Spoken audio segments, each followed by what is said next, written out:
안녕하세요. 정보가 세상을 바꾼다의 인포뱅크입니다. 이번에 전해드릴 내용은 중국 발전 포럼 개최 글로벌 기업 총수 100명 초청, 반도체 협력 적극적 투자 요구할 뜻에 대해서 한번 알아보도록 하겠습니다. 여러분의 구독, 좋아요, 그리고 필요하시면 알람 설정까지 부탁드리겠습니다. 중국이 이달 25일부터 27일까지 베이징에서 중국 발전 고위급 포럼 CDF를 개최합니다.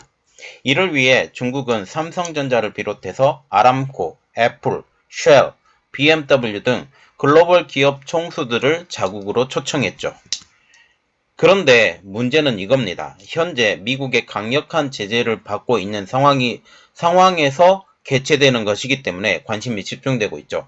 특별히 지금 현재 중국과 같은 경우는 경제 규모가 떨어지고 있고 또 인구가 줄어들고 있기 때문에 중국의 경제가 살아난다라는 것은 거의 불가능에 가깝다고 저는 개인적으로 생각합니다. 물론 자연적인 성장은 있지만 지금 산업 현장으로서의 중국의 위상은 상당히 떨어지고 있는 상황이죠. 그래서 많은 기업들이 탈중국을 하고 있고, 그리고 반도체 기업들도 여기에 반도체 기본 기기들 자체를 공급하지 않기 때문에 중국의 반도체도 죽어가고 있는 상황에서 이렇게 개최되는 것이라 관심이 집중되고 있는 것이죠. 이 때문에 이번에 하고 있는 중국 발전 고위급 포럼에서 글로벌 기업 총수들을 대상으로 중국이 어떠한 요구를 하게 될지 궁금해지고 있습니다. 참석 기업의 명단과 중국의 상황, 과거의 사례 등을 고려해보면 반도체와 자본의 중국 내 투자를 요구할 가능성이 크다라는 것을 우리가 알 수가 있게 되죠. 자, 지금 보시면 이 말이 중요합니다. 반도체, 그리고 자본. 지금 중국의 자본이 썰물처럼 빠져나가고 있거든요. 그리고 반도체도 지금 문제가 되고 있다라는 소식까지 들리고 있기 때문에 이번에 개최된 목적이 반도체와 자본의 지금 중국으로 자본을 갖게 해달라라고 지금 투자를 요청할 가능성이 높아져 간다라는 것입니다. 지난해 CDP에서는 퀄컴의 아몬 회장에게 최신 기술, 제품, 이것을 중국으로 가져와서 함께 발전을 요구한 적이 있기 때문에 올해도 이와 비슷한 성격의 이야기를 할 가능성이 높다라고 이야기를 하고 있죠. 자, 그래서 지금 우리가 좀 알아봐야 될 것은 지금 발등에 불이 떨어진 중국이 글로벌 기업 총수 100명을 초청해서 포럼을 갖는데 여기서 반도체 협력과 적극적인 투자를 요구할 것에 대해서 알아보도록 하겠습니다. 지난 20일 국무원 산하 발전연구센터 부주임인 장 라이밍 비서장은 올해 행사 주제를, 그러니까 이게 CDF 주제를 경제회복, 기회와 협력이라고 말을 하고 전 인류의 공동 이익에서 출발해 국제 거시경제 정책 조정을 강화하고 글로벌 도전에 대응하며 세계 경제 회복을 공동으로 추진하는 것이 모든 국가의 이익이 되는 유일한 방법이라고 지금 말하고 있습니다. 자, 이 말을 했던 가장 큰 이유는 지금 신냉전 시대에 들어왔어요. 신냉전 시대에 들어왔던 가장 큰 이유는 뭐가 있어요? 지금 러시아의 우크라이나 침공이 있죠. 이 우크라이나 침공으로 인해서 신냉전이 시작이 되는데 이 신냉전을 깨부수자라고 지금 얘기를 하고 있죠. 우리가 조금 더 생각을 해봐야 될 거예요. 전 인류의 공동 이익이라고 지금 얘기하고 있습니다. 지금 보면 전체적으로 보면 카르텔을 형성해서 프렌드 쇼링, 카르텔, 프렌드 쇼링, 리쇼링, 온쇼링 이러한 이야기가 지금 계속 나오게 되면서 이 자국 기업들과 특히 미국을 중심으로 한 서방 세력 그리고 공산주의 세력 이렇게 분리가 돼서 지금 완전히 줄 세우기를 하고 있는데 이러한 공동이익으로 출발해서 국제 거시 경제 정책을 조정하고 글로벌 도전이라고 하는 것은 여기서 언급했던 게 거의 대부분 우리가 생각을 할 수 있는 게 미국입니다. 미국의 도전에 대응하고 세계 경제 회복을 공동으로 추진하는 것이 모든 국가, 여기서 모든 국가라는 것은 중국을 지금 얘기를 하는 거죠. 중국을 외시로 한 국가의 이득이 되는 유일한 방법, 이렇게 해석을 하면 됩니다. 그래서 이것을 다시 말을 좀 풀어보면 중국 중심의 세계 경제 회복이 모든 국가의 이득이 되는 일이라고 말할 수 있죠.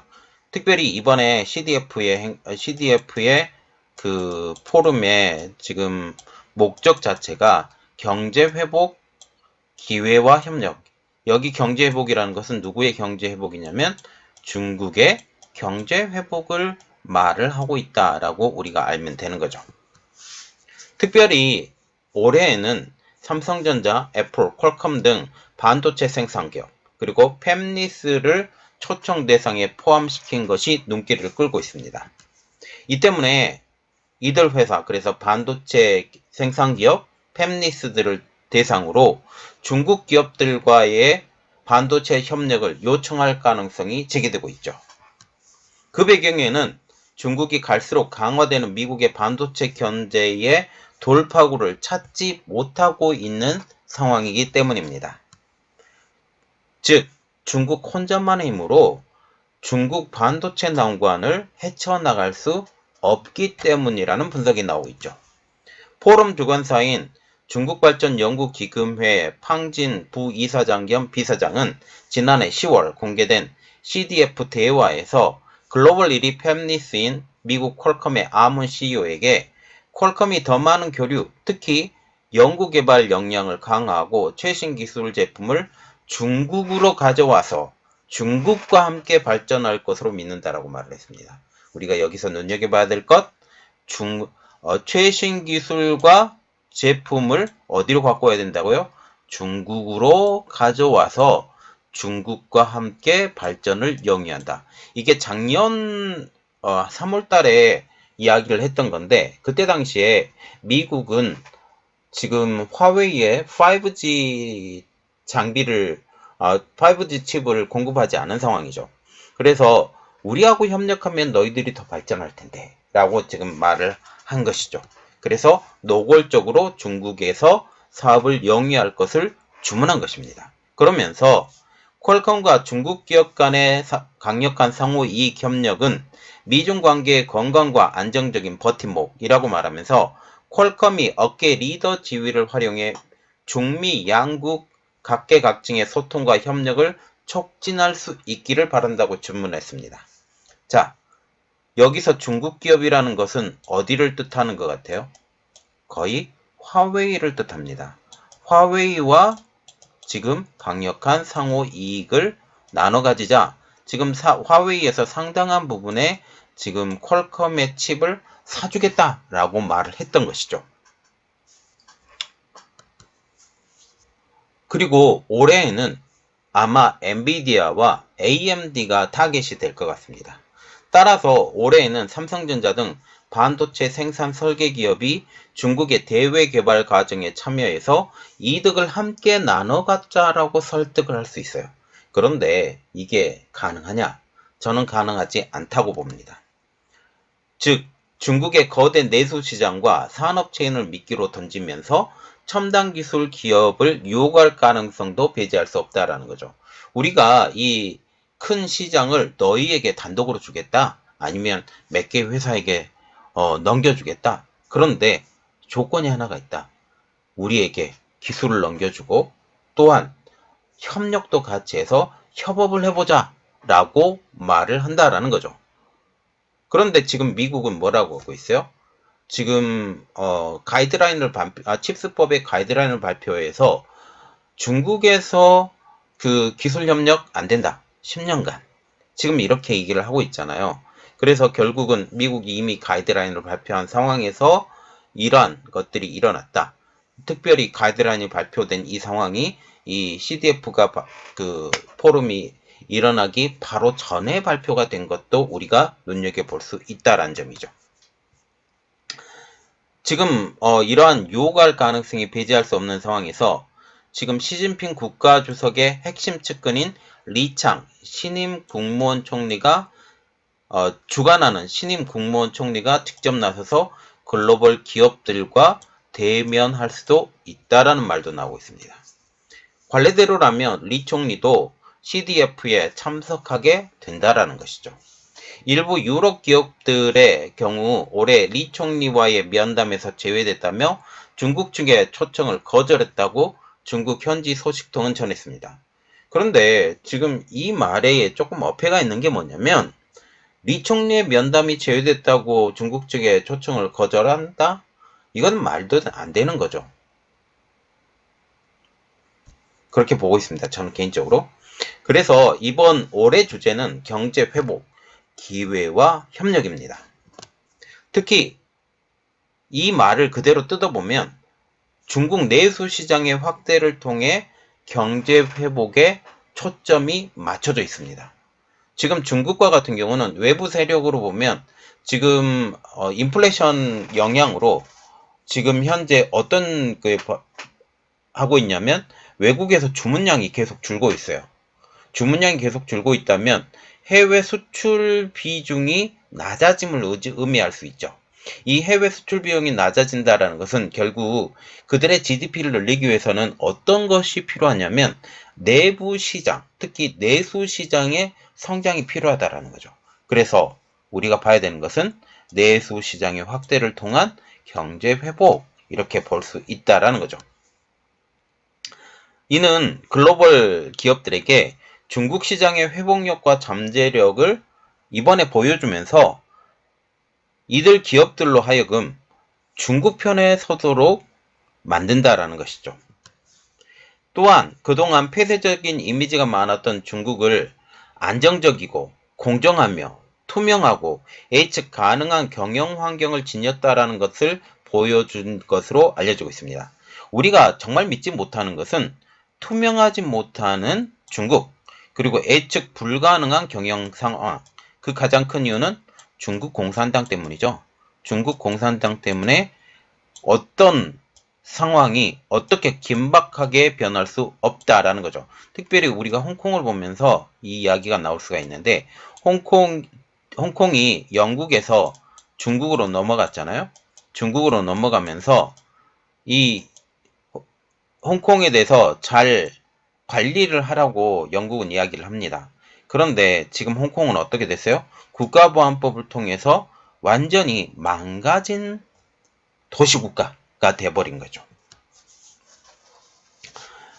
자, 그래서 이야기는 계속하는데 이러한 예측 가능한 경영 환경, 정말 믿지는 못하지만 이러한 것을 보여줄 것으로 알려지고 있고, 이를 통해서 글로벌 기업들의 적극적인 중국 투자를 촉구할 것으로 관측되고 있습니다. 그런데 현재 탈중국 엑소더스가 일어나는 거죠. 엑소더스가 일어나는 것입니다. 최근 중국의 투자 매력도 계속 떨어지고 있죠. 2월 중국 실질 외국인 직접 투자는 전년 동월 대비 6.1%로 전월 증가율인 14.50%의 반토막에도 미치지 못했습니다. 이 수치는 2021년 1월 4.60% 이후 28개월 만에 가장 낮은 외국인 직접 투자 FDI 수치입니다. 여기서 언급된 FDI, 그래서 외국인 직접 투자는 단순히 외국인들이 자본만 투입하는 것을 의미한 것이 아니에요. 경영 참여나 기술 제휴 등 경영권 통제를 통한 이익을 얻는 국제 직접 투자를 말을 하는 거죠. 그래서 단순히 재원의 투입, 이것뿐만 아니라 경영에 참여, 기술 제휴까지 다 포함한 것을 얘기를 합니다. 여기에는 지분 확보를 위한 주식 투자, 지적재산권, 부동산 등 유무형 자산 투자도 모두 포함이 되는 거죠. 그래서 지금 이 FDI의 감소, 이것은 결국 외국인들이 중국의 주식 투자도 줄이고 지적재산권도 줄이고 부동산도 줄인다라는 말에 언급된다라는 거죠. 이번 포럼은 오는 25일부터 27일까지 베이징 랴오이타이 국빈관에서 열립니다. 사우디아라비아의 국영기업인 아람코의 아민 하산 나세르 CEO와 미국의 팀 쿡 애플 CEO, 앨버트 블라 화이자 CEO를 비롯해서 세계적인 석유 에너지 기업인 쉘, 메르세데스 벤츠, BMW, 알리안츠, HSBC, 네슬레, 지멘스, 일본의 히타치, 페덱스, P&G, 광산 철광석 기업인 리오틴토 등 글로벌 CEO 100명이 이번에 참석한다고 합니다. 크리스탈리나 게오르기에바 국제통화기금 IMF 총재는 기조연설이 잡혀있다고 외신은 보도하고 있죠. 중국 측은 30여 명의 중국 중앙강부와 중앙기업 그리고 중앙금융기구 책임자 20명이 자리할 예정이죠. 우리가 정말 눈여겨봐야 될 것은 중국 측 참여 인사예요. 중국 참여 인사 중에 중앙간부가 있고요. 중앙기업과 중앙금융기구 책임자 20명이 참석한다. 국영기업이죠. 중앙기업이. 국영기업, 지금 금융을 담당하는 모든 사람들이 여기를 참석해서 이번 행사가 얼마나 중국에 중요한지를 보여주는 면이 있습니다. 자, 이번에 CDF가 중국 베이징에서 열립니다. 지금 오늘부터 이틀 더, 그래서 월요일까지 지금 열리는데 27일까지 열리는데 여기서 지금 한국의 이재용 회장도 참석했습니다. 삼성전자 이재용 회장도 참석해서 팀쿡과 만난다라고 지금 얘기가 나오고 있는데, 이러한 그들이 오는 이유는 중국을 위해서 오는 것은 별로 없을 것 같아요. 여기서 사교회장을 마련하겠다라고 생각을 하는 것 같고, 특별히 지금 사우디와 이란과 같은 경우는 중국 존재로 외교가 정상화가 됐다라고 지금 얘기가 나오고 있기 때문에 사우디는 어떻게 될지 모르겠지만 우리나라의 이재용 회장은 상당히 난처한 질문을 받게 될지도 몰라요. 그래서 여기서 어떤 상황이 오게 될지 우리 한번 같이 지켜보고 결과가 나오게 되면 여러분들에게 한번 분석을 더 해드리고 알려드리도록 하겠습니다. 이번 내용은 여기까지 하겠고요. 저희 내용이 여러분들에게 도움이 되셨다라고 생각을 하시면 구독, 좋아요, 그리고 필요하시면 알람 설정까지 부탁드리겠습니다. 감사합니다.